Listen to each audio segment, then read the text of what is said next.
नमस्कार दोस्तों, मैं मनीष शर्मा और आपका स्वागत है मेरे YouTube मंच पर। और आज हम दिल्ली के जंतर मंतर पर हैं। महिला रेसलरों का आज धरना प्रदर्शन का 7वां दिन है। सुबह प्रियंका गांधी का समर्थन भी इन महिला रेसलरों को मिला। हालांकि इस पूरे मामले में 2 FIR ब्रजभूषण शरण के खिलाफ दर्ज की गई हैं, जिसमें पॉक्सो एक्ट भी लगाया गया है। हालांकि ब्रजभूषण शरण सिंह की तरफ से कहा गया है कि FIR की कॉपी उन्हें अभी नहीं मिली है, इस पर वो कुछ नहीं बोलेंगे। और इस वक्त में जंतर मंतर का अगर मैं आपको माहौल दिखाना चाहूँ तो ये बैरिकेडिंग, हालांकि 3 दिन पहले इस बैरिकेडिंग को किया गया था और दिल्ली पुलिस के आप जवाब दे सकते हैं कि यहाँ पूरी तरीके से तैनात है। और इसके पीछे एक बैरिकेडिंग और है, और उसके पीछे अगर हम बात करें तो वहाँ जो महिला रेसलर हैं और जो पहलवान हैं, वहाँ उनका धरना प्रदर्शन चल रहा है। आज भी 7वें दिन कई राज्यों के, चाहे वो हरियाणा हो, पंजाब हो, राजस्थान हो, कई नेता, कई खापों के पंचायतों के नेता यहाँ लगातार उनका आना जाना जारी है। और इन सब के बीच में आज एक बार फिर महिला पहलवानों ने कहा है कि FIR काफ़ी नहीं है, ब्रजभूषण शरण सिंह की गिरफ्तारी होनी चाहिए। और इससे एक सवाल और खड़ा होता है कि इस पूरे घटनाक्रम को एक लंबा वक्त बीत चुका और इन महिला रेसलरों को एक बार दोबारा ये धरना देना पड़ा है। और शायद यही वजह है कि बीजेपी सरकार के खिलाफ इनका जो विश्वास है वो मजबूत नहीं है कि FIR होने के बाद क्या ब्रजभूषण शरण सिंह की गिरफ्तारी हो पाएगी। और यही जानने के लिए हम जंतर मंतर पहुँचे और लोगों के जो व्यूज़ हैं उसको सुनिए आप कि लोग आखिर यहाँ आने के बाद क्या कह रहे हैं। आप भी जानते हैं, हम भी जानते हैं कि कमेटियां क्या होती हैं। बात टालने का काम होता है कमेटियां। हम कमेटी बना रहे हैं, आप कमेटी के साथ बात कर लो आप, और फिर बात खत्म। यही चाहती है ना सरकार। क्यों चाहे आप उत्तर प्रदेश के एक गांव में देखिए, चाहे कहीं पे भी देखिए, जब महिला का शोषण होता है तो सरकार मौन हो जाती है, चुप हो जाती है। उस बेचारी महिला को हर जगह जाकर FIR दर्ज नहीं होता। FIR दर्ज होता है तो उसकी कॉपी नहीं मिलती। ये कोई नई कहानी नहीं है, लेकिन इन लड़कियों में इतना दम है, इतना आत्मविश्वास है और इतनी करेज है, ब्रेवरी है कि ये लोग खड़े हैं और कह रहे हैं कि हम ये होने नहीं देंगे। तो पूरा देश, मैं आपको बता सकती हूँ कि प्रधानमंत्री जी पहचाने नहीं पहचाने, इनके मंत्री पहचाने नहीं पहचाने, इनकी सरकार पहचाने नहीं पहचाने, पूरा देश इनके साथ है, पूरा देश। और सिर्फ ये सरकार उस आदमी को बचाना चाहती है। सबसे पहले उस आदमी को उस पद से हटाइए, सबसे पहले। परशुराम जी बोलेंगे नहीं भाई, अभी क्यों बोलेंगे? जी आज वहाँ प्रियंका गांधी पहुंची है, अरे बोलेंगे, अभी बोलेंगे, अभी क्या जरूरत है बोलने की? अभी मेरे पास FIR की कॉपी नहीं है। जब भैया क्या कर रहे हो यार? जब FIR की कॉपी आ जाएगी तब बोलेंगे। देखिए, जो पोक्सो के तहत FIR होती है उसमें तुरंत गिरफ्तारी होती है। तुरंत गिरफ्तारी नहीं हुई तो इसका सीधा श्रेय जाता है कि प्रधानमंत्री जी और इनकी जो प्रशासन हो। यहाँ पे 100 से ज्यादा पहलवान बैठे हैं। आपको 100 पहलवान चाहिए पत्रकार महोदय या एक सांसद? आप बताइए, आपको सम्मान चाहिए या भारतीय जनता पार्टी के ठप्पा? आप बताइए, सम्मान चाहिए ना?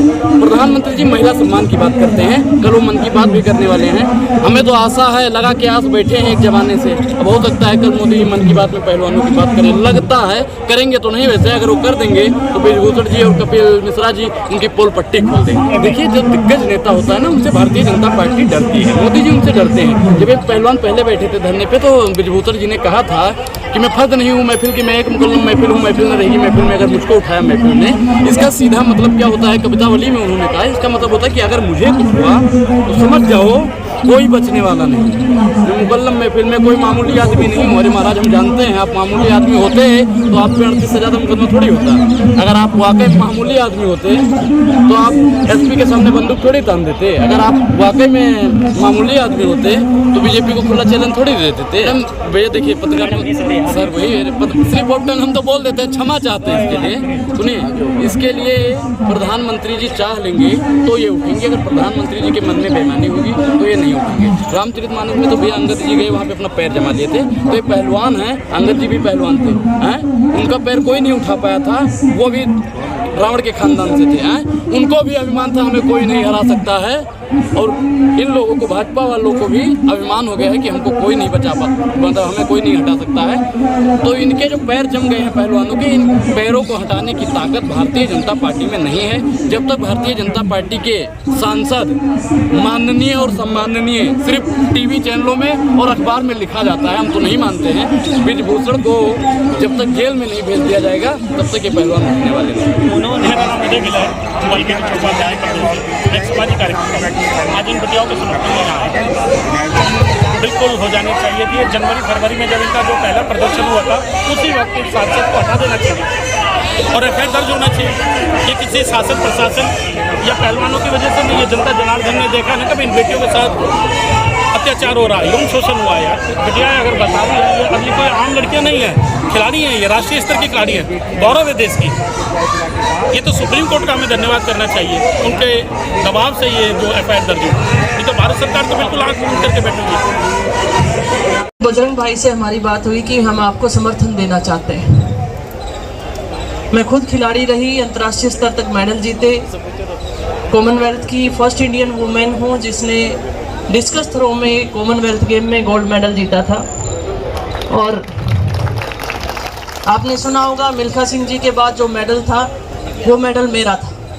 और ये जो हमारे खिलाड़ी हैं इनका मैंने सादुलपुर में बुला के भी इनका सम्मान किया था। और कारण ये था कि मैं अभी एमएलए भी हूँ, कांग्रेस पार्टी से हूँ, और मैं चाहती थी कि इतने अच्छे खिलाड़ी मेरी कॉन्स्टिट्यूंसी में तैयार हों, इसलिए इनका मान सम्मान वहाँ किया था। और जब इन बच्चों ने ये बात उठाई कि हमारे साथ अन्याय हुआ है तो उस दिन रुका नहीं गया और बात की, बजरंग भाई हम आपको मदद करना चाह रहे हैं, आपके साथ आना चाह रहे हैं। तो उस समय आप लोगों ने राय दी थी कि हम इसे राजनीतिक मंच नहीं रखना चाह रहे क्योंकि मैं एमएलए हूँ। तो हमने जयपुर के अंदर एक दिन धरना प्रदर्शन किया, सभी मीडिया वहाँ पर पहुँची। अब इन 3 महीने में भी जब कुछ रिजल्ट नहीं आया तो रू क्या होना गया, क्योंकि खिलाड़ी पहले यहाँ, खिलाड़ी के नाम से पहले जाने जावा। और जब खिलाड़ियों के साथ इस तरीके का अन्याय हुआ तो रुका नहीं गया। आज एक खिलाड़ी के तौर पे पहले यहाँ मौजूद हूँ, मैं ये आप सबको कहना चाहती हूँ। दूसरा, इस देश के संस्कार इतने कमजोर नहीं है। जिस तरीके से बयानबाजियां, आप शायद धरने पे बैठे हो आपको नहीं पता चल रहे हो, लेकिन बाहर जिस तरीके के राजनीतिक बयान आ रहे हैं कि राजनीतिक रोटियां सेकने के लिए, मैं कहती हूं कि इस देश के संस्कार इतने कमजोर नहीं है कि कोई बेटी अपनी अस्मत पे लांछन लगाए, कोई बेटी अपनी अस्मत पे लांछन लगाए। इस देश के ऐसे कमजोर संस्कार नहीं है। और खास करके ऐसी बेटियां जो अपना खून पसीना बहाकर देश के लिए पदक जीतती हो और विदेशी धरती के ऊपर राष्ट्रगान बजवाती हो, वो बढ़ने के लिए अन्याय के खिलाफ खड़े होना छोटी बात नहीं है।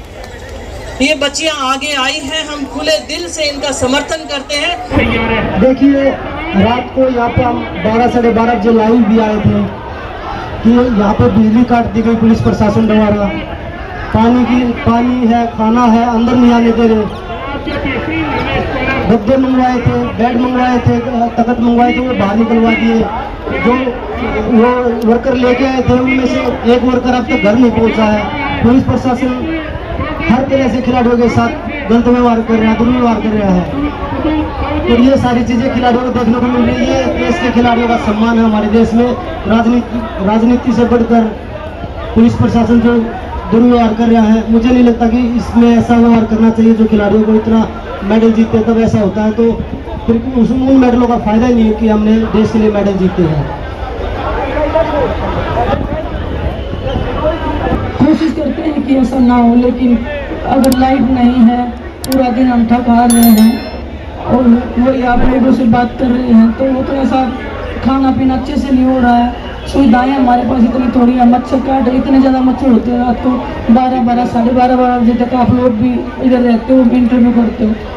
तो बस वही है कि पुलिस प्रशासन को थोड़ा सा आम आदमी के हिसाब से देखना चाहिए। हमें एक अच्छा ट्रीट तो कर ही सकते हैं कि एक आदमी का जो अधिकार है, संविधानिक देश में हम रहते हैं, तो इतना तो वो कर ही सकते हैं कि हमें लाइट पानी बिजली की तो सुविधा देगी। एक मैं अपनी तरफ से बोलना चाहती हूँ कि एक और उन्होंने ध्यान दिया था कि खिलाड़ी मुझे विदेश भेजना चाहते हैं।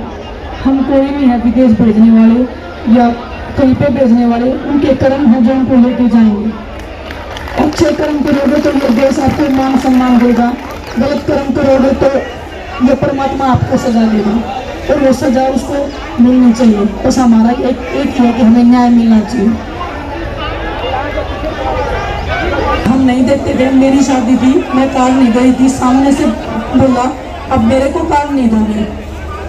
वो छोटी छोटी बातें वो जबरदस्ती कार लेते थे, अगर नहीं देते तो वो टॉर्चर करते थे कि तुम्हारी इतनी हिम्मत, तुम्हारी इतनी औकात, तुम हमें इनवाइट नहीं करोगे। ये उनके शब्द होते थे। हमारी मजबूरी थी, हमें रेसलिंग करना था। हम आज भी इसी बात पे अड़ी है कि बोल रहे आप इतने साल क्यों लग गए बोलने में, हमारी मजबूरियाँ थी, नहीं बोल पाए हम। आज हम बोले हैं, आप सुनिए, हमें न्याय दिवाइए, हमारी यही दरकार है, हमारी यही एक आप लोगों से रिक्वेस्ट है।